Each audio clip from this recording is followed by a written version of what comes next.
Welcome back to the Fashion Your Passion podcast, and welcome if you are new here. Welcome to the very first video episode of the Fashion Your Passion podcast. It's pretty crazy that after 127 episodes, that this one is only the first video one. I did a few Zoom interviews that I posted on my YouTube channel. I don't think that they're there anymore. I don't know if I left them up or not. But this is the first traditional video podcast. I'm excited to talk about today's topic. We're going to talk about how to find your passion and this 3-step process that I came up with about 5 years ago on how I found my own passion. But first, thank you guys so much for all of the love on these past couple episodes. It's been really nice to come back and to see the people love the podcast and get the feedback that I need. And it's also just been such an amazing way for me to get my creativity back and for me to really have a purpose in this time of my post-grad season. But I've really just honed into building myself up as a content creator and building myself up as the person who I set out to be when I moved to California, as a speaker, as a podcaster, as a content creator. And so I'm excited to sort of begin that journey with this podcast episode. It being video, I can cut it down into short form video, and all of the things that you do with podcasts in the marketing world. But before I go on and on, let's get into the topic of today's episode. Again, so for context, a little long story short, my senior year of high school, so 2019, I launched this podcast after I had done a motivational speech in my public speaking class. And in preparation for that speech, basically the whole unit was that we were learning about motivational speakers and who they were, how they did what they did. And my teacher had showed us speeches from Ed Milet and Rachel Hollis and Dean Graziosi and all of those people. And for me, I began to listen to all of their content, whether it was podcasts or speeches or what have you. And I really fell in love with the personal development space. 99% of the books behind me on this bookshelf are personal development books. And I fell in love with it because it just so happened at the same time I had started to want to work on myself, physically, mentally, spiritually. And so the two kind of just combined. And when I fell in love with them and then I launched my own podcast, I was like, what they're doing, I want to be able to do in 10 years. I want to be able to go speak around the world, around the country, and share my story and just inspire people and motivate people. Because one of my biggest, number one on the list, if you're to list my passions, is to see other people succeed and to see them achieve their dreams. And so I have to, one of the ways that I can do that is to provide tips and advice and all of that stuff. So my senior project, my second semester of my senior year of high school, for my senior project, I did a live podcast recording, which basically turned out to be a keynote speech. And I played off of the speech that I had done for Motivational Speech Unit back in December.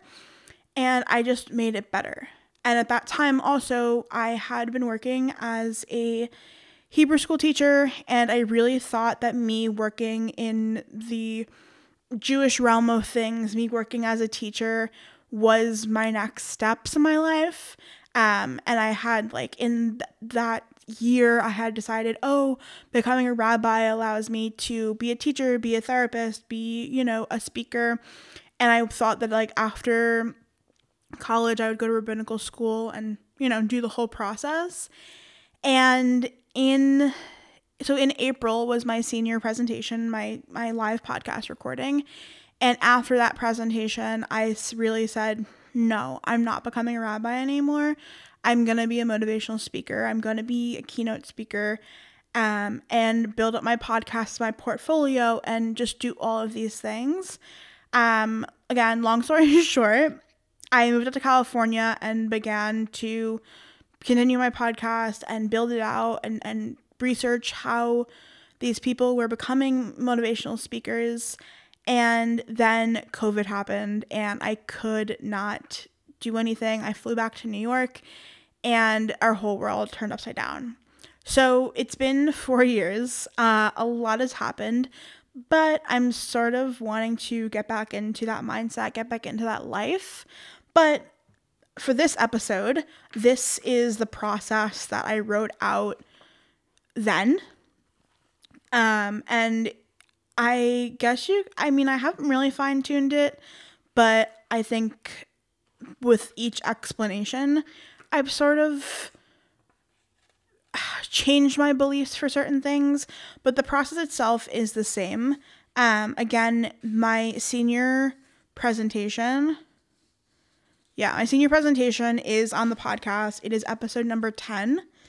And this I'm holding my hand is the blog post that I wrote when I kind of narrowed down the process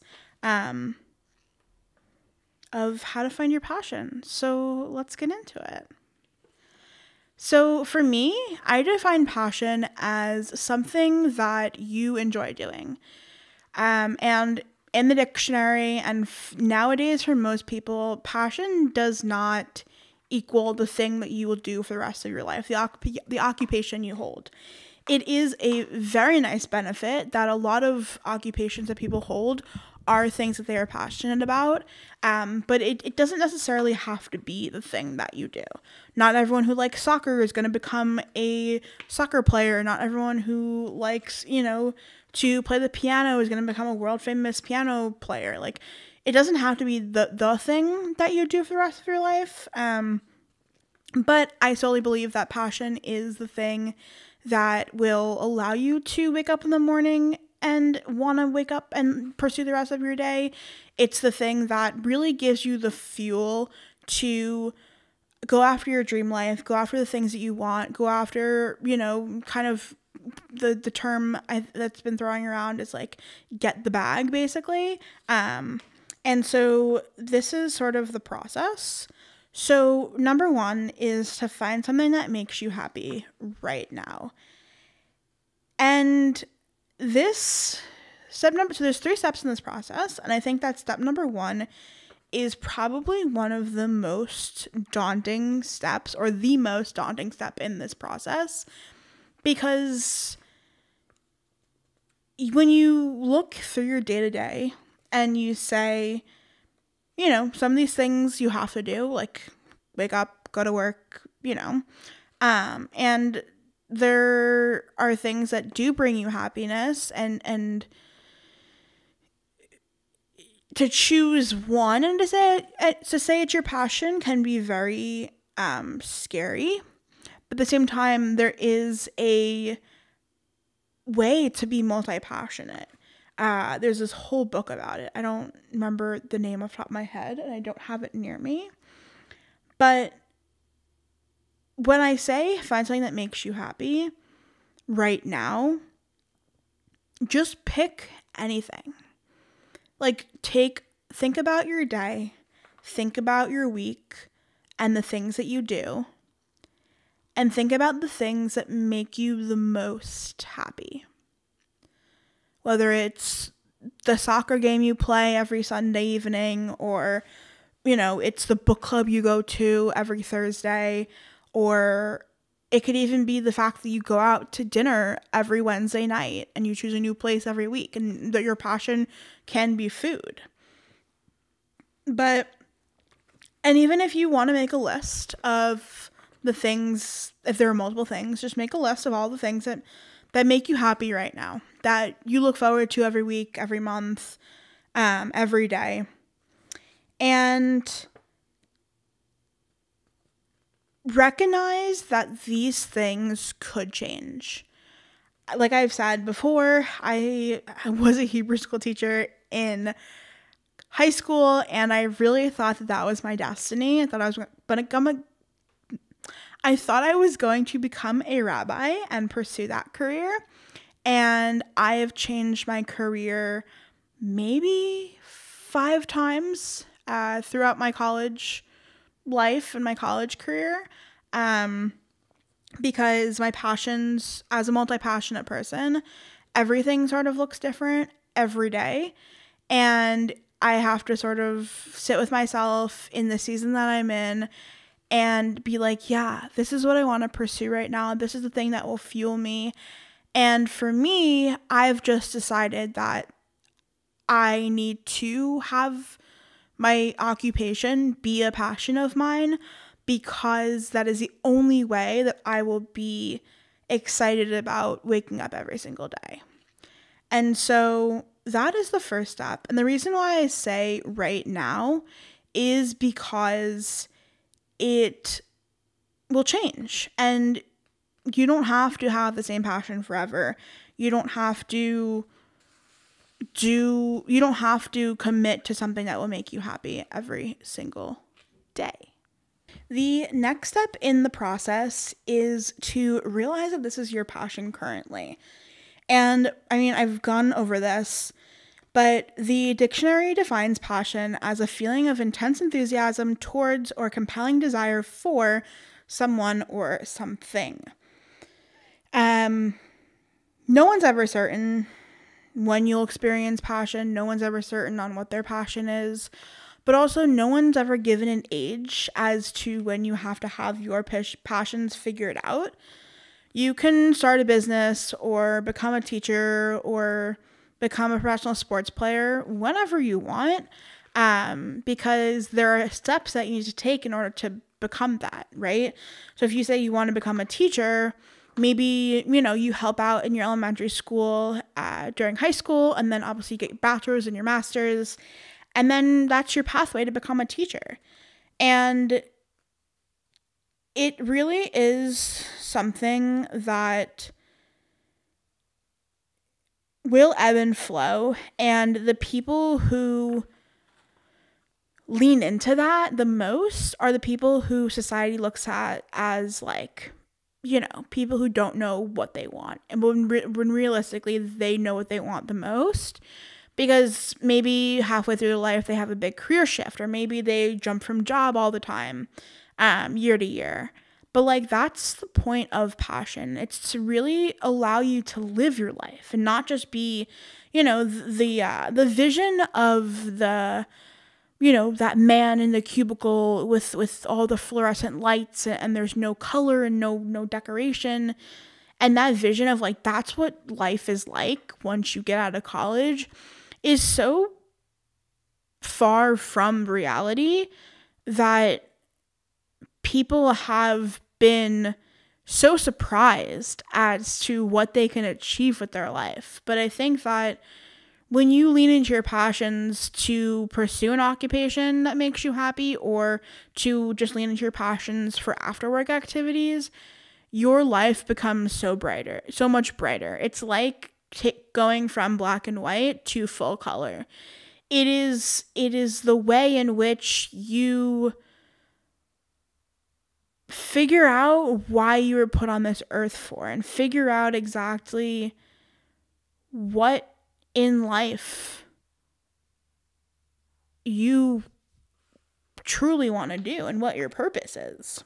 And I want to emphasize with this step that you may get so many opinions on who you should be and what you should do, and it will influence you heavily, because these opinions will especially come from people who you care and respect the most. But try your best to separate their opinions from what you want to do and what you are passionate about.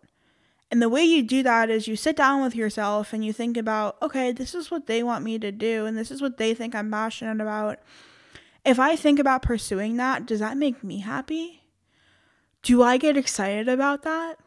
And then think about the things that you want to do and you think you're passionate about and you think you're skilled at, and say to yourself, does that make me happy?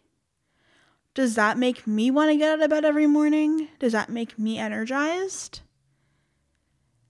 And really allow yourself to give yourself the permission to do what you want to do and to do what you are passionate about. And maybe that looks like a side gig. Maybe that looks like a side business. Maybe that looks like just for fun. But like I mentioned before, your passion or your passions is the fuel and the trajectory to allow you to create your dream life. And the last step, my favorite step, is run with it. And I came up with this little acronym that is so incredible to me. And it's DREAM. Design, radiant energy, and move. Because the energy and the momentum that pursuing your passion and figuring out your passion will give you, it's electric. I would always say it's like you're running you're running away from a wildfire. That is how energized and how basically on fire you'll be. And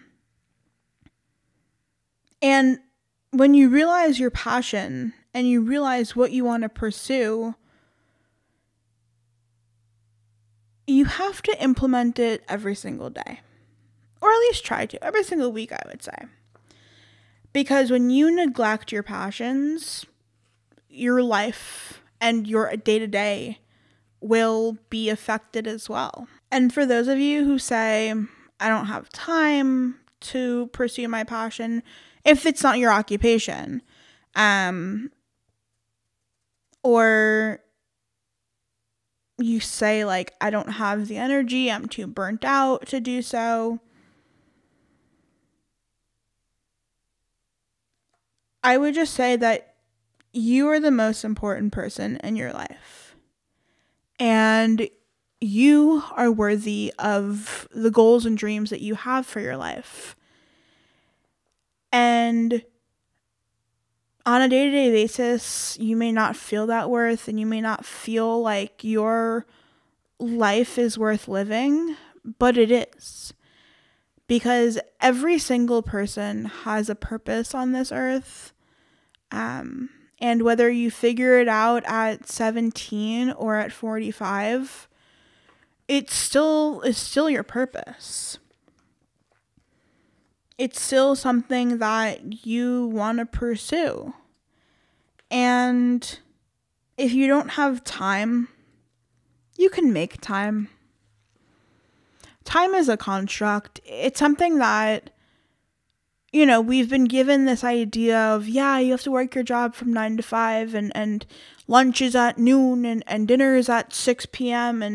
And we've been told all these things. But what happened to us deciding these things for ourselves?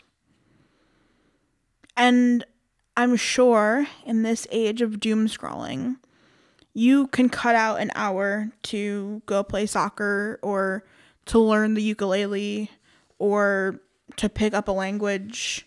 You have the time.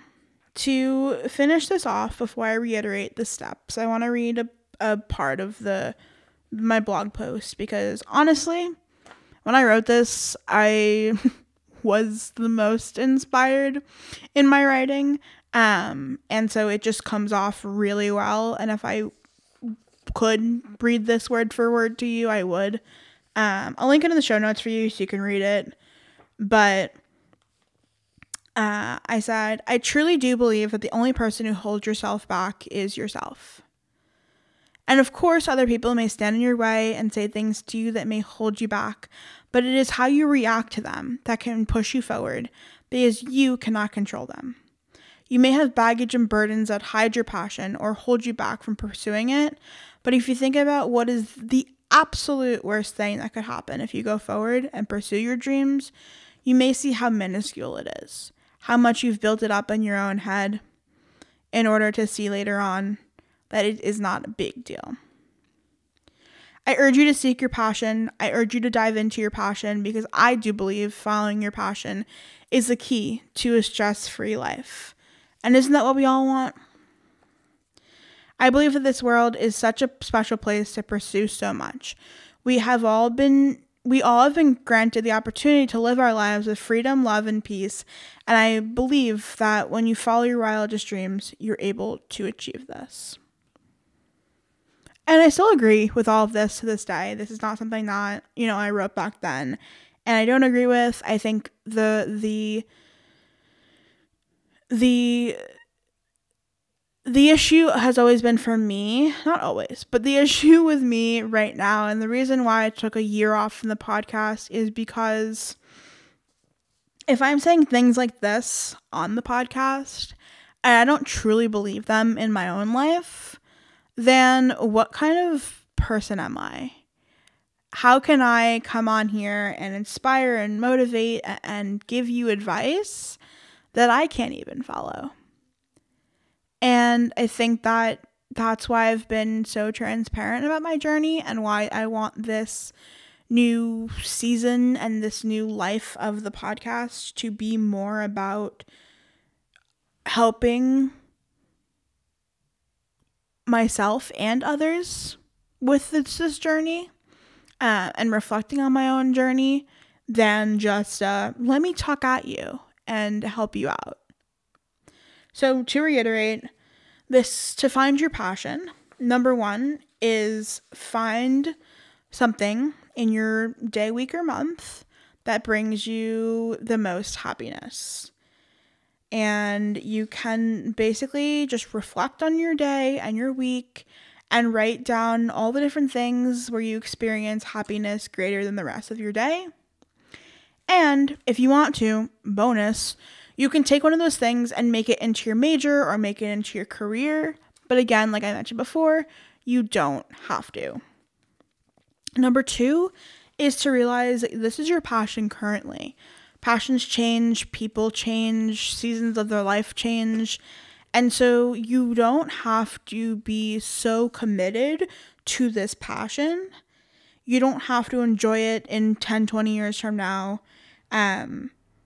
You just need to focus on it in the current season of your life, but also focus on the process in which you got there. And if you say that, I don't have anything that I'm truly passionate about, go and explore. Do things you've never done before. Do things that are on your bucket list, or that you've always wanted to do, or someone has told you that they want to do, and you're like, oh, that sounds cool. Go do it with them. Don't hold yourself back because you think that you're not capable, because you're capable of anything, realistically, and you just gotta go for it no matter what. The last step of this process is run with it. And remember the acronym Design, Radiant Energy, and Move, Dream. That is going to be the catalyst for whatever you want to do next, whether it's pursue a new career, build a business, pursue a new major, just have a passion in general. And you have to take massive action with whatever you set your mind to. When you discover your passion, there's a fire ignited inside of you, and you'll want to get up every morning and you'll want to head to work and grind and do the hustle and do things that once felt like a drag to you, because there was no fuel and fire inside of you. And you just got to go for it, because you are so worthy of all of the dreams and goals and aspirations that you have for your own life. And you're the most important person in your life. And when you're neglecting yourself and you're neglecting your needs and your wishes, the rest of your relationships and your career will truly suffer. I hope that you got something out of that podcast episode. I hope that I did not rant and ramble too much, but when I do get passionate about these things, that's sort of what happens. But please let me know either through DM or posting on your Instagram story what was your key takeaway from this episode. And also, please do not forget to rate and review the podcast either in Apple Podcasts or Spotify. As well, you can follow us on social, me, your host, Sammi, at Sammi Beatrice on Instagram and at Sammi Beatrice _ on TikTok. And then you can follow the podcast at Fashion Your Passion HQ on Instagram and TikTok. Thank you guys so much again for tuning into this episode. I really, really appreciate all of your support, and I will talk to you guys next week.